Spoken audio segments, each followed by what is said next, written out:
ഹബീബായ നബി കരീം സല്ലല്ലാഹു അലൈഹി വസല്ലം തങ്ങളുടെ ജീവിതത്തിലെ വലിയ നേട്ടങ്ങൾക്ക് അള്ളാഹു തെരഞ്ഞെടുത്ത ആ മഹത്തായ സംഭവം മിഅ്റാജ്.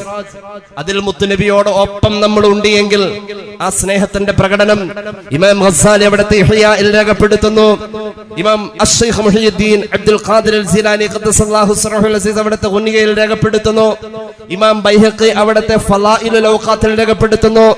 റജബ് 27 പകലിൽ ആരെങ്കിലും നോമ്പെടുത്താൽ 60 മാസം നോമ്പെടുത്ത പ്രതിഫലം അള്ളാഹു കബൂലാക്കിയാൽ, ആ നോമ്പിന് വേണ്ടത്ര പരിഗണന അള്ളാഹു നൽകിയാൽ 60 മാസം നോമ്പെടുത്ത പ്രതിഫലമുണ്ടെന്ന് ഹബീബെ മുജ്തബ നബിയുനാ റസൂലുള്ളാഹി സ്വല്ലല്ലാഹു അലൈഹി വസല്ലം പഠിപ്പിച്ചിട്ടുള്ള ആ സന്തോഷ പ്രകടനം നോമ്പിലൂടെ തന്നെ ആവട്ടെ.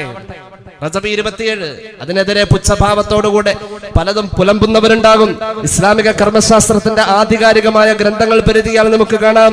മഹാനായ മുഹയ്യിസ്സുന്ന അബൂ യഹ്യ സക്കരിയ അൽ അൻസാരി തങ്ങളുടെ ഹാഷിയത്തുൽ ജമൽ പറയുന്നുണ്ട്, വയുസന്നു ഐളൻ സൗമ യൗമിൽ മിഅ്റാജ്. മിഅ്റാജിന്റെ നോമ്പ് സുന്നത്താ ഇസ്ലാമിക കർമ്മശാസ്ത്രം.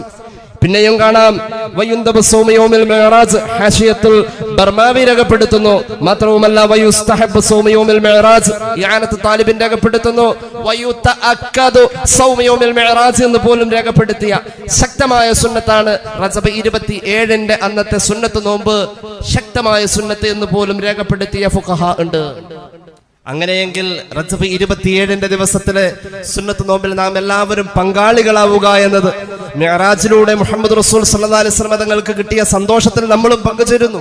സന്തോഷ പ്രകടനം നോമ്പ് പിടിച്ചുകൊണ്ട് എന്ന തത്വം റസൂലുള്ളാഹി സ്വല്ലല്ലാഹു അലൈഹി വസല്ലം തങ്ങൾ തന്നെ പഠിപ്പിച്ചതാണ്.